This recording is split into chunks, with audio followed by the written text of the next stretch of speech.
This page is all about patterns.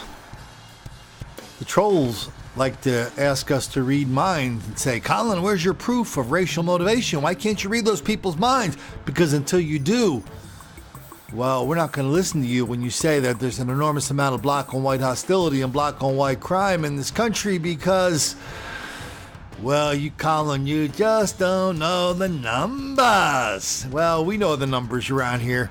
And we know that we're not going to ask people to read people's minds.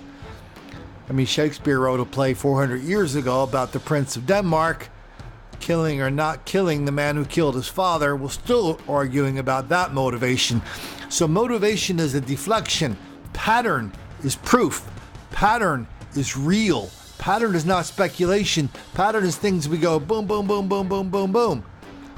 Why don't we start up in Philadelphia to a latest pattern? We did a story a week ago about Temple University reminding everybody, well, the story was large group of black people rampaging through Temple Friday night, beating up students. One of the students' father, he actually came out and said, listen, this was a large-scale episode of black mob violence, and that really helped draw a lot of attention to it 3 days after the fact. That was a pattern at Temple. It was a pattern of not just large-scale black mob violence, but smaller-scale black-on-white crime directed at the white students at Temple University. And the other pattern is how the administrators, public officials, and reporters around Temple ignore, deny, condone, excuse, encourage, and even lie about it. Well, why don't we hook something into that pattern? Just a few blocks away, 3 miles away, University of Pennsylvania. Another kind of really nice campus in a not so nice neighborhood. Large group of black people just riding through the campus, attacking students. I haven't been able to find anything on this in the local media, and the University of Pennsylvania school newspaper is kind of shy about giving us any more detail, except for those ornery teenagers that are up to some hijinks again. And out in, let me see, where's this? Topeka. Oh yeah, Topeka, Kansas. Topeka, Kansas. Topeka, Kansas. Cop gets shot by a black person, fitting into the pattern of black on cop violence, hostility, murder, shooting, wildly out of proportion. I don't think anybody in Topeka seems very surprised at it. And we do a lot of stuff on black on senior crime. Here's another one. Dude just rolling through town saying, hey, where's this, where's that? A couple of black people understand that, when he got away, they chased him because, that's just like letting, a pot of gold, like, roll down your street without stopping it and taking out a few coins. They arrested him. Police say they have caught 2 men who terrorized a 69-year-old man in a crime spree that took them across the river. It started when the victim asked for directions to a gas station downtown. Police say Michael Bright and Gerald Hayes tried to get money, but the victim refused and drove away. But they got in a stolen car and they caught up with that victim at 8th and Walnut. Court documents say Bright pointed a box cutter at the 69-year-old and threatened to kill him if he didn't give up his money and his cell phone. Fearing for his life, the victim did as he was told. Police say they caught up with Bright and Hayes in Campbell County after they committed a similar crime there. Here's something else we talk about all the time. Let's put this in the pattern. Witness intimidation. Every district attorney in every major city in America will tell you witness intimidation is at an epidemic level. And if you say, oh, does that involve black people? Because, your city's a black city, your city's a chocolate city, lots of shooting, and the witness intimidation involves shootings, mostly. They'll look at you and go, well, Colin, darn, I hadn't really thought about whether it's one group of people or another. That's a lie. But the witness intimidation, rightly so, at least they got this part right, really kind of tears at the fabric of the legal system in this country. So we go through that. Remember the story we did probably 2 months ago? how groups of black kids now go into car dealerships, and there's usually there must be some kind of inside thing going on, because the drill is you go in and you find where the keys are. The keys might be in somebody's drawer. The keys might be behind like some 79-cent lockbox somewhere. Get the keys, get the fellas, get the cars, out you go. Man, when I started that, I saw like 3 or 4 of them, and I said, wow, that's a pattern. Then I started doing some research, and we ended up with like 20 episodes of large groups of black people going into car dealerships, grabbing the keys, grabbing the cars, riding away. Sometimes, they did this on The Sopranos, some version of this on that television show Sopranos once. And, that was a pretty smooth operation. You grab the cars, take them to the loading dock, put them in a container. Next thing you know, they're in Italy, Africa, Europe, Mexico, wherever. But it's amazing how many times when we see these black people steal cars, in a kind of a very sophisticated theft operation, they just drive them around and crash them.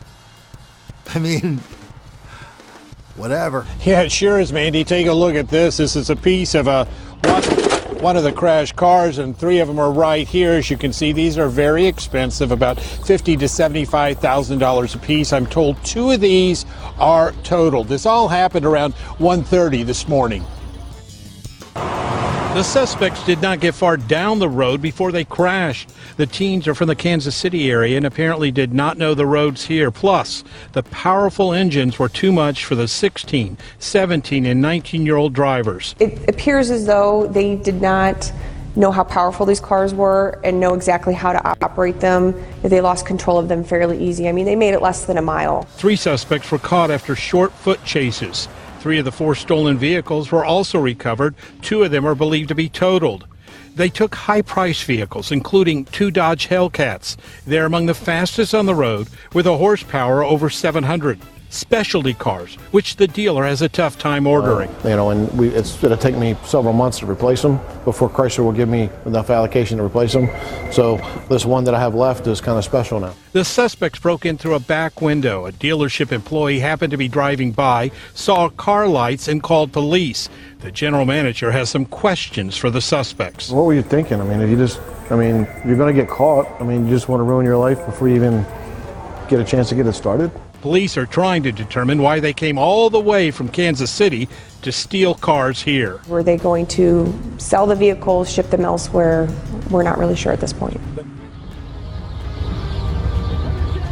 Now take a look at these suspects. 17-year-old DeAndre Chinney and 19-year-old Jordan Neely, both from Kansas City, are in jail facing a number of charges, including burglary and receiving stolen property. I'm told the 16-year-old will be charged in juvenile court, and police tell me, believe it or not, it's not unusual for criminals to travel from other towns, even from Kansas City, come to our community and break the law here. Reporting live in... Some breaking news. An Alabaster man is charged with the murder of a convenience store clerk. 43-year-old Michael Powell is charged with capital murder now. He's accused of shooting 54-year-old Tracy Algar during a robbery at the Kirkland Chevron Sunday morning. The fatal shot to the top of the head.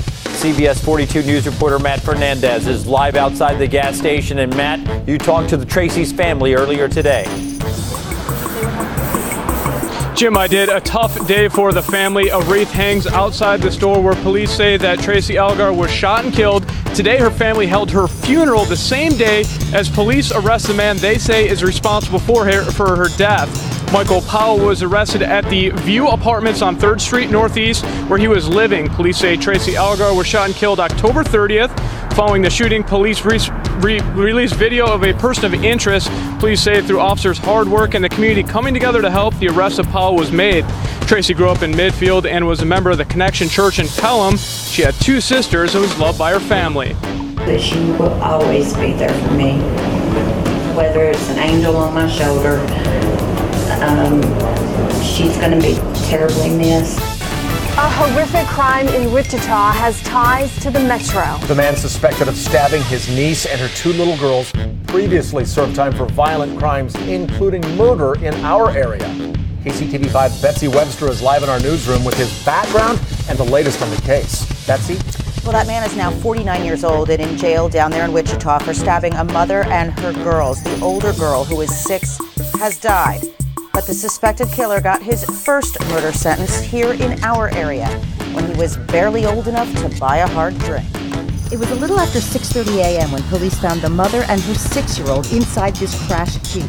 Both of them had been stabbed, but the woman was able to tell police who did it. We are looking for a Hassan, Hassan, last name Wright. They began looking for him, but had another equal concern, the woman's 4-year-old, who was not in the Jeep. We also knew that we had a missing child for some time. We were trying to locate that child also. Nearly an hour and a half later at 8 a.m., they found the little girl nearly 20 miles away. She had also been stabbed, but unlike her older sister, she was still alive after all that time. A citizen just found a child walking out of the field. By afternoon, police had their man. They caught him in Hayesville, which is just south of Wichita. Hassan Wright was booked in on suspicion of murder, attempted murder, and kidnapping. But this is just his latest mugshot. Before he was in the Wichita Metro, he was in Kansas City. He was 21 years old when he was convicted of second-degree murder for shooting and killing a teen outside a restaurant in KCK back in 1988. Not long after he got out of prison for that, he was back in for a crime that also put him on the sex offender registry.